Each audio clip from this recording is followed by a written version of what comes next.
नमस्कार छात्रों, जो नए चतुर्थ सेमेस्टर के छात्र हैं, तो देखिए आपने जो कहा था कि सर प्रथम रश्मि कविता की भी व्याख्या बता दीजिए। तो आज आपके सामने उपस्थित है प्रथम रश्मि नामक कविता। आप जानते हैं कि आपका जो प्रथम प्रश्न पत्र है आधुनिक काव्य भारतेंदु युग तक, उस आधुनिक काव्य में भारतेंदु युग तक में जो चौथे कवि आपके निर्धारित हैं वो सुमित्रानंदन पंत जी है। तो सुमित्रानंदन पंत की एक जो महत्वपूर्ण कविता है प्रथम रश्मि, वो उस कविता की व्याख्या मैं आपको पढ़ाऊंगा।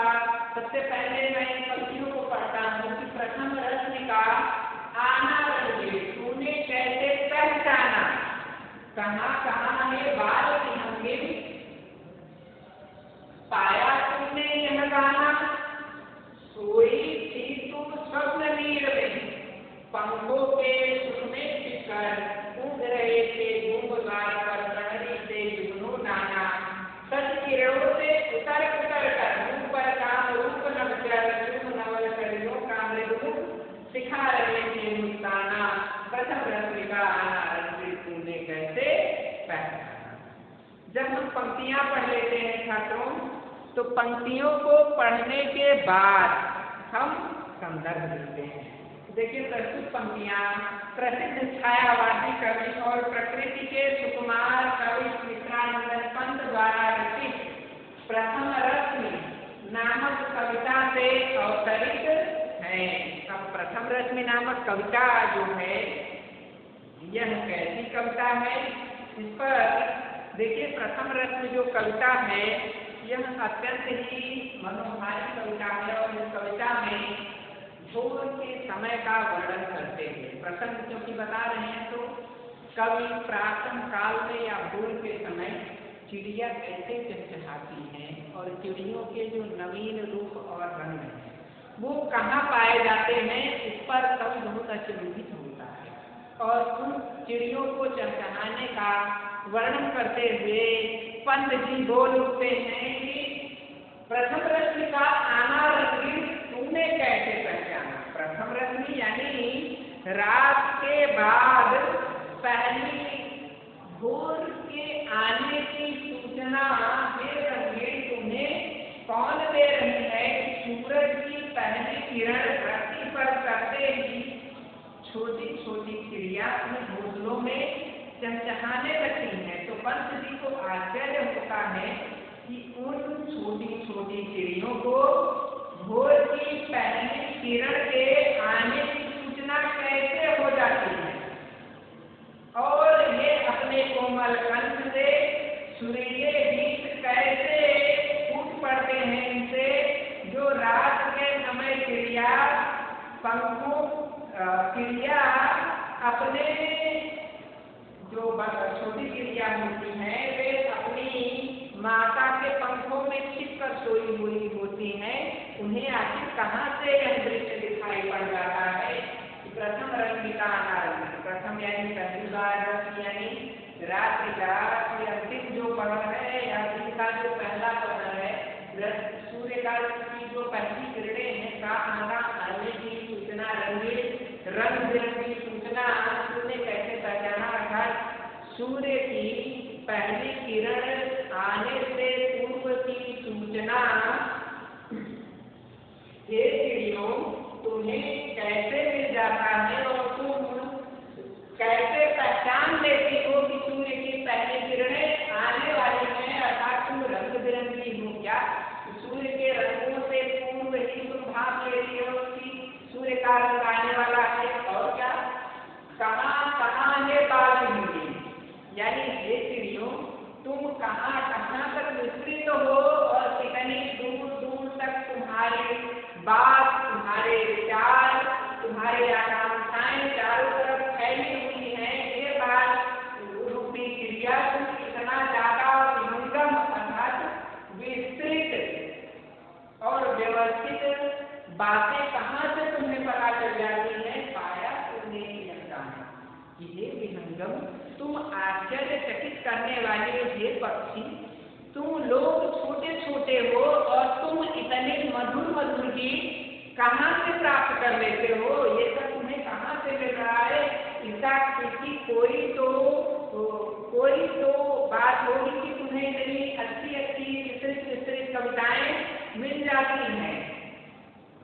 सोई थी तो स्वप्न में, ये चिड़ियों तुम स्वप्न रूपी घोंसले में सोई हुई थी। कब? रात के समय।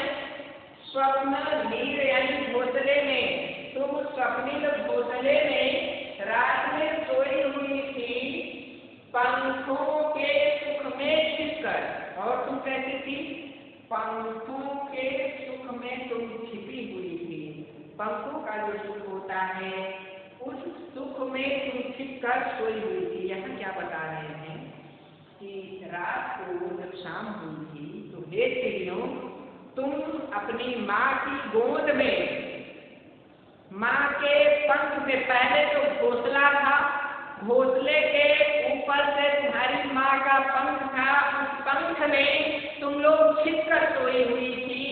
तो जब स्वप्न में सुख में उस छिपकर सोई हुई थी तो तुम्हें कहाँ ये सब पता चल जाता है।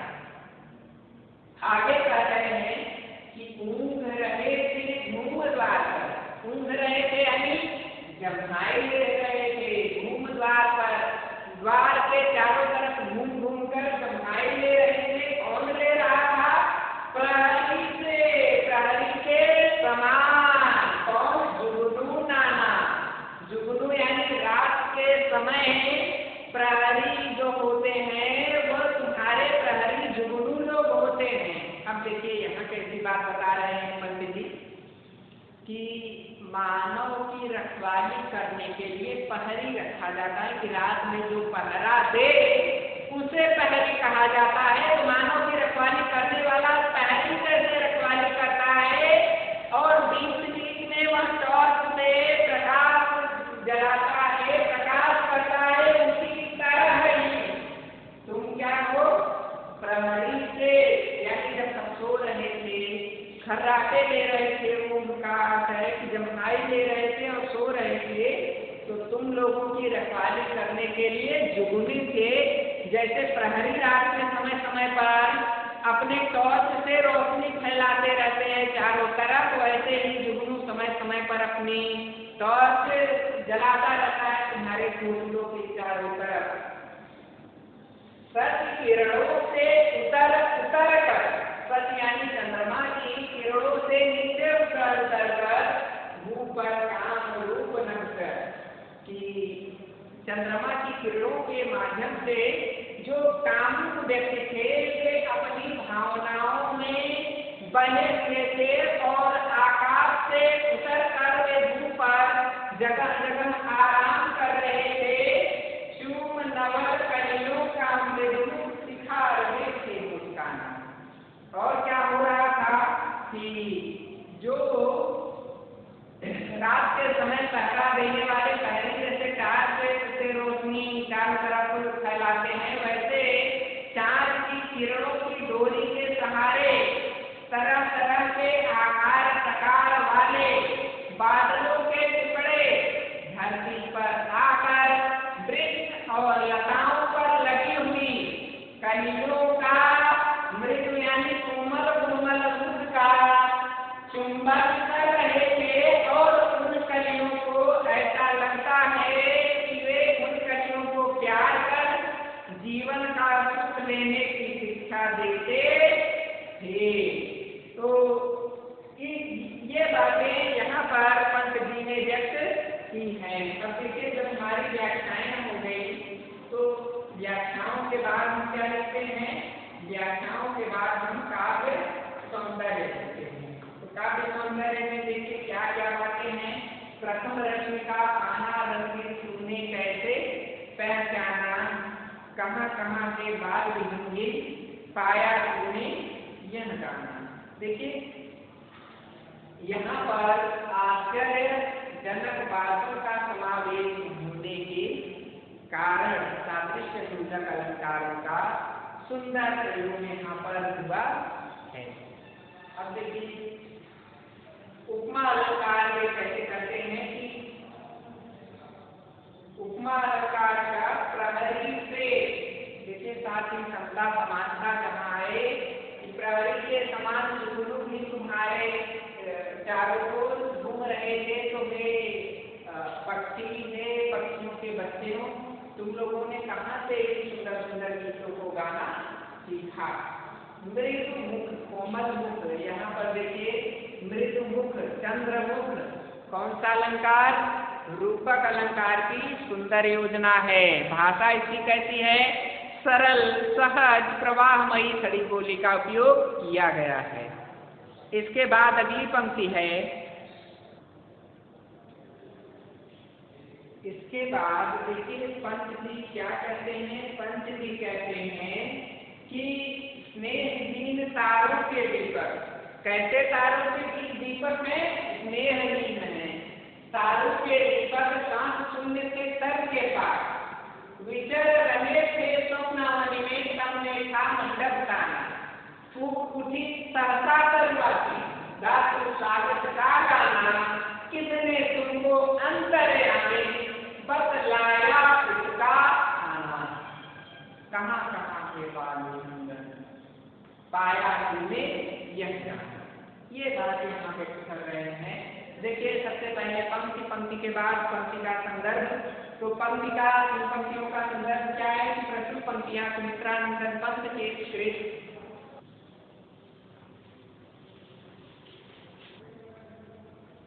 संदर्भ में क्या लिखेंगे? प्रस्तुत पंक्तियां सुमित्रानंदन पंत श्रेष्ठ कविता प्रथम रत्न से ली गई है, प्रथम रत्न से अवतरित है।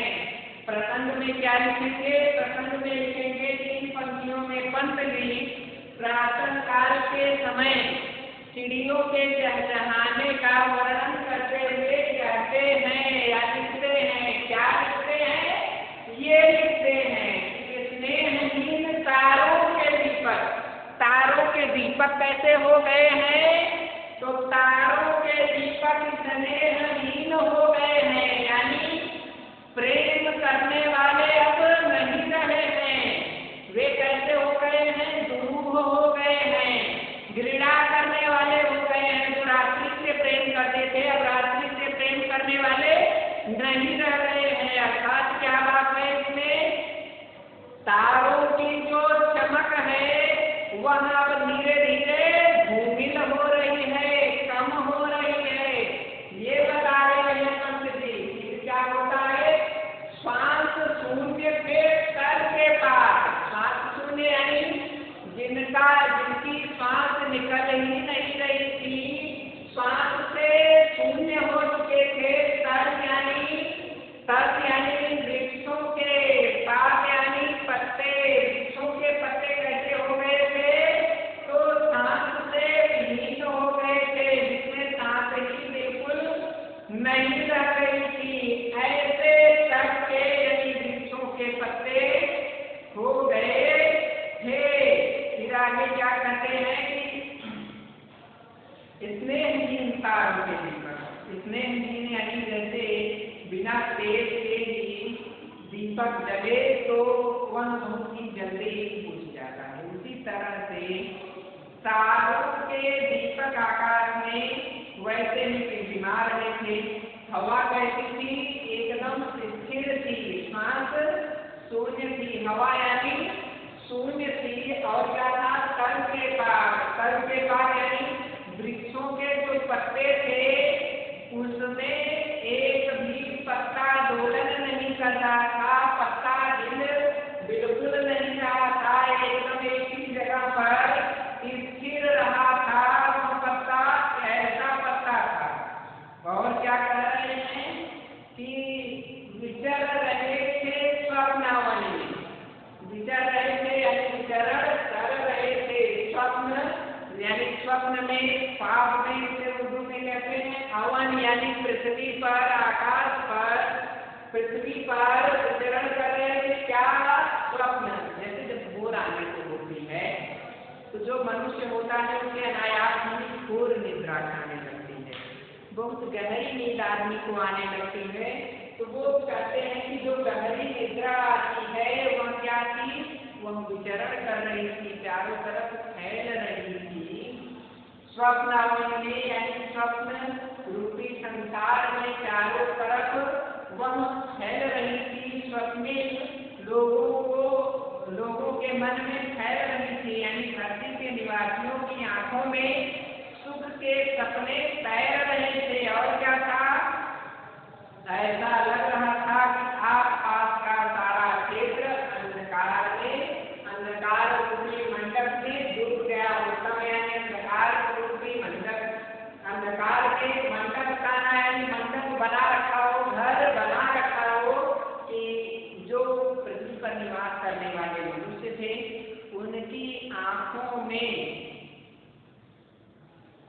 उनकी आंखों में ऐसा दृश्य था जो विभिन्न तरह के सपनों को प्रदान करने वाला था और सुख का सपना चारों तरफ तैर रहा और समस्त क्षेत्र अंधकार रूपी मंडप में डूबा हुआ था। ऐसा प्रतीत होता था कि किसी ने चारों तरफ से अंधकार रूपी मंडप बना दिया हो। फिर क्या हुआ, कूक उठी। क्या उठी, कूक उठी यानी बोल उठी। कौन बोल उठी, सहसा सहसा यानी अचानक, सर्व यानी वृक्षों पर, वासु यानी निवास करने वाली, यानी वृक्षों पर निवास करने वाली कोई आवाज बोल उठी। कैसे बोली, गा तो स्वागत का गाना। पंत जी कहते हैं कि ऐसा प्रतीत हो रहा था कि जैसे स्वागत का गीत गाया जा रहा हो, गीत सुनाई दे रहा हो। जब चारों ओर अंधकार ने अपना मंडप बना लिया था, चारों ओर वह फैल गया था, तो अचानक ही एक चिड़िया बोल उठी। जो वृक्ष पर निवास करने वाली चिड़िया थी वह बोल उठी और बोलने के बाद क्या हुआ कि बालकों की प्राप्त, जैसे अब जब वह भोर की चिड़िया बोल उठी तो बालकों को प्रातः काल बार बार जगाने पर भी कोई जागता नहीं है। लेकिन यहाँ क्या है कि बच्चों के माता पिता कोशिश करते रहते हैं कि मेरा बालक उठ जाए, 3 बार 4 बार 5 बार, इस तरह से कई बार प्रयास करते हैं, लेकिन बालक जल्दी सोकर उठता नहीं है। लेकिन चिड़िया बिना किसी के जगाए अंधकार को चीरती हुई, तोड़ती हुई वह तुरंत जागृत अवस्था में पहुंच जाती है। और यह कह रहे हैं पंत जी, दूसरी ओर ये छोटे पक्षी बिना किसी के जगाए मुहूर्त में ही उठ जाते हैं और तरह तरह के स्वागत के गीत गाते हैं।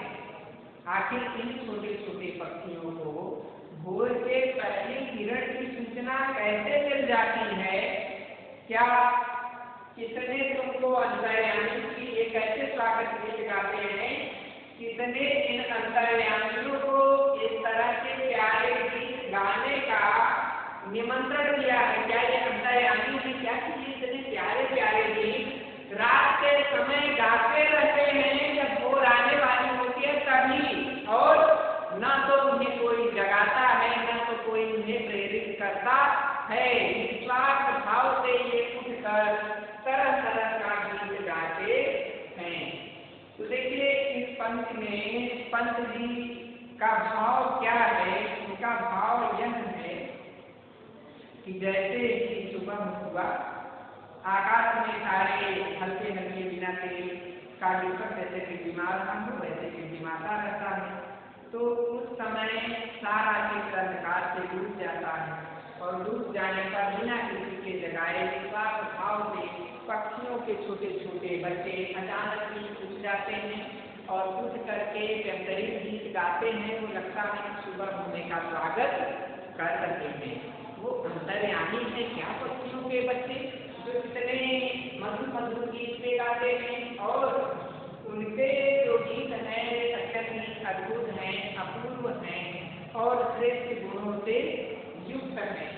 तो अब जब हम व्याख्या लिखते हैं छात्रों, तो व्याख्या के बाद हम क्या लिखते हैं? व्याख्या के बाद हम काव्य सौंदर्य लिखते हैं। तो देखिए इन पंक्तियों का काव्य सौंदर्य क्या है? इन पंक्तियों का काव्य सौंदर्य यह है कि यहाँ पर इसने तारों के दीपक के पास दृष्टांत अलंकार की सुंदर छटा ऊपर की दो पंक्तियों में मिल जाती है। विचार अवन में वर्ण की आवृत्ति होने से अनुप्रास अलंकार, सहसा वाची में शब्द वर्ण की आवृत्ति होने से अनुप्रास अलंकार, सम और साना में सहसा वर्ण की आवृत्ति होने से अनुप्रास अलंकार, गा स्वागत और गाना में वर्ण की आवृत्ति होने के कारण अनुप्रास अलंकार। इसमें तुमको अंतर्यामी कहने के कारण यहाँ पर चमत्कार प्रदर्शन यानी पहला अलंकारों के बाद चमत्कृत बातों का समावेश करने के कारण इसमें कौन सा रस है? तो अद्भुत रस है। छंद कैसा है? तो मुक्तक छंद का प्रयोग इन पंक्तियों में पंत जी ने प्रयुक्त किया है, अर्थात इसका कोई छंद निश्चित नहीं है, केवल लय के आधार पर यह कविता कही जा सकती है। भाषा तो सरल सहज प्रवाहमयी खड़ी बोली का मधुर और सुंदर प्रयोग इन पंक्तियों में पंत जी ने प्रस्तुत किया है। अगली पंक्ति आगे की है।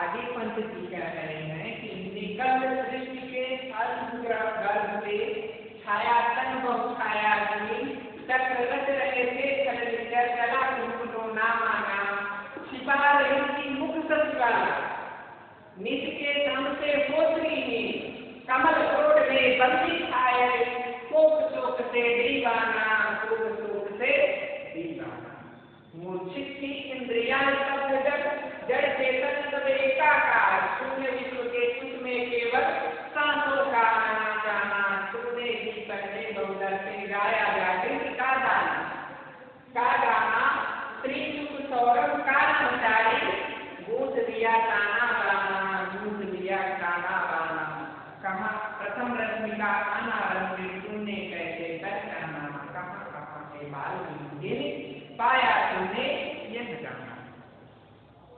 इन पंक्तियों में पंत जी जिस भाव को व्यक्त कर रहे हैं वो भाव कैसे हैं? वो भाव जैसे लोगों में आगे बताऊंगा, पहले संदर्भ समझ लेते हैं। तो देखिए संदर्भ ये है कि निम्न पंक्तियां सुमित्रानंदन पंत जो कि छायावादी के सबसे श्रेष्ठ और प्रकृति के सुकुमार कवि हैं, उनके द्वारा रचित प्रकृति के अंतिम सौंदर्य का चित्रण करने वाली कविता प्रथम रश्मि नामक कविता से ली गई पंक्तियां हैं। प्रसंग में इन पंक्तियों में पंत जी भोर के समय चिड़ियों के चहचहाने का विस्तार से वर्णन करते हुए लिख रहे हैं। क्या लिख रहे हैं? देखिए इन पंक्तियों में लिख रहे हैं। पहली पंक्ति को देते हुए कहते हैं कि निकला सृष्टि के अंधकार से निकल यानी निकली है। कौन निकली है? सृष्टि के अंधकार से, अंधकार रूपी गर्भ से। वह सृष्टि के अंधकार रूपी गर्भ से क्या है? निकली हुई है। कैसे निकली हुई है? नवचारी के रूप में जो नीचे बाहर बताई गई है वो बात की। आकाश सृष्टि के अंध यानी अंधेरे में जो सृष्टि क्या है? अंधकार रूपी गर्भ में जो पृथ्वी सोई हुई थी उससे क्या हुई है? क्या बाहर निकली है। बाहर निकलकर क्या कर रही है? छाया तन बहु छाया की जो घनघोर अंधेरा चारों तरफ छाया है उससे पता नहीं कहाँ से चिड़िया काली काली परछाइयों को पार करते हुए निकल आई है। और उसमें क्या क्या था? तीन काले काले रूपों को पार करके आई है। जहाँ छाया चक्र रच रहे थे खलनिचर, यानी जब चारों तरफ अंधेरा ही अंधेरा छाया था तो उस समय क्या स्थिति थी? चक्र रच रहे थे। कौन चक्र रच रहा था? चक्कर चला रहा था खल यानी दुष्ट, और कौन चला रहा था? निश्चर। निश्चर यानी भूत पिशाच इत्यादि।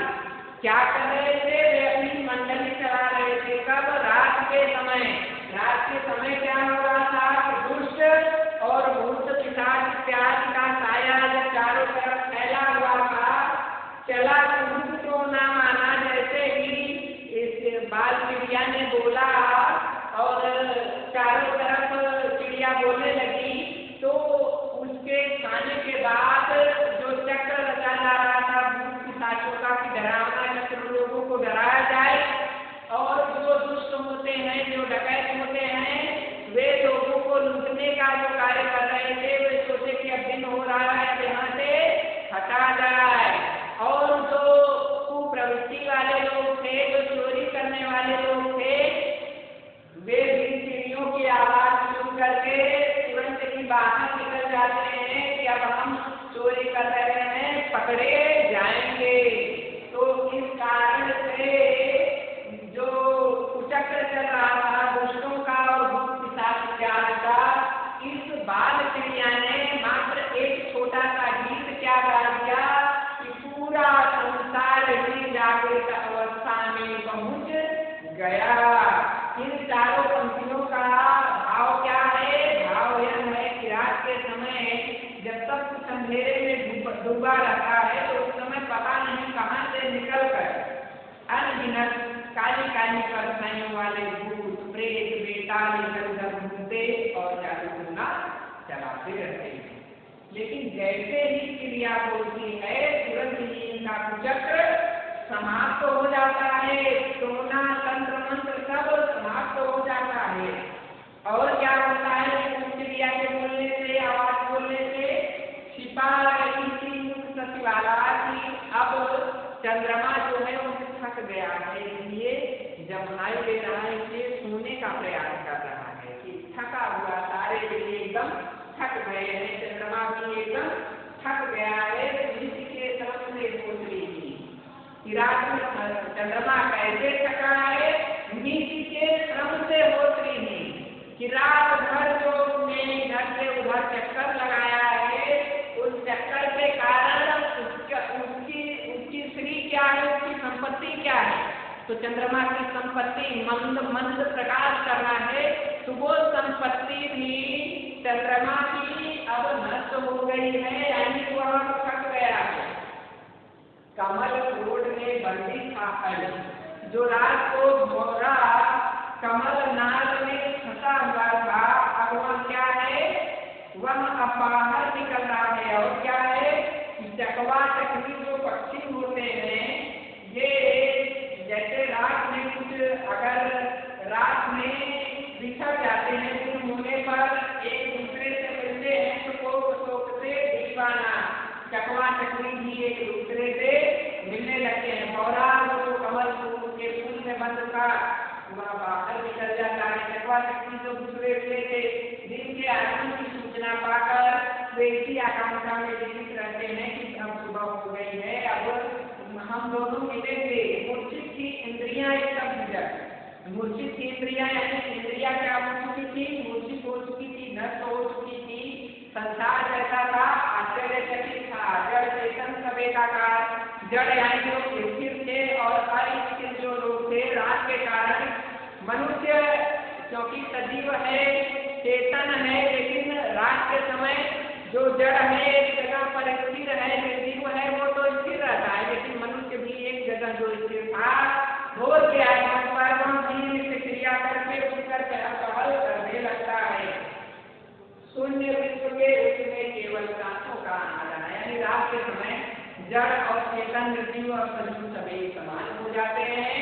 और क्या होता है? एक समान हो जाने के बाद पूरा विश्व शून्य हो जाता है, केवल नाचे चलती रहती है और सजीव और निर्जीव में कोई फर्क नहीं दिखाई पड़ता है। तुमने ही पहले बहुदर्शनी, विधेय बहुदर्शनी, बहुत क्षेत्र को देखने वाली, तुम ही सबसे पहले यह संदेश देने वाली हो कि गाया जाए क्या गाना। तुम ही सबको पहले से ही, बहुत पहले ही तुम यह संदेश दे देती हो कि अब जागरण कर लीजिए, सुबह होने वाली है। श्री सुख सौरभ का निचारे दुख दिया नाना बहाना।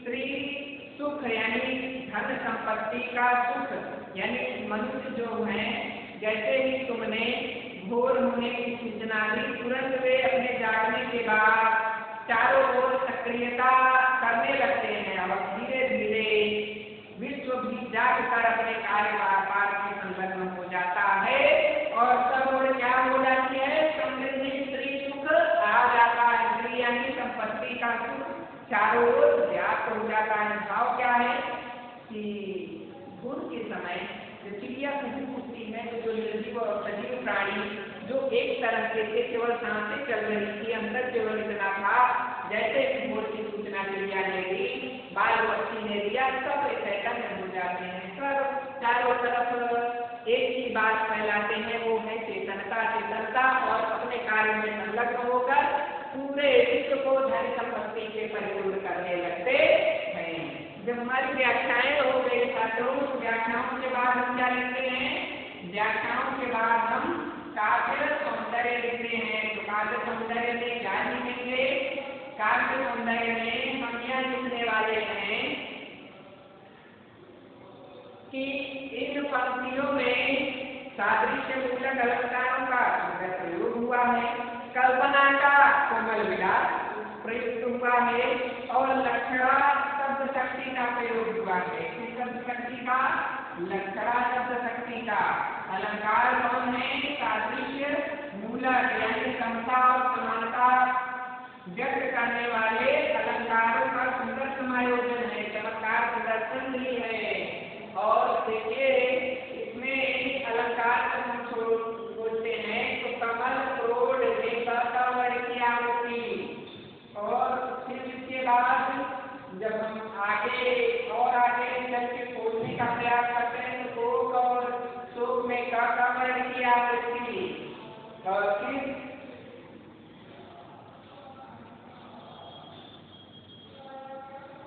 इसके बाद जब हम फिर देखते हैं तो देखिए इसमें जब पंक्ति में कुछ न मिले तो अंतराल अलंकार होता ही है। अंतराल उत्प्रेक्षा अलंकारों का सुंदर प्रयोग किया गया है और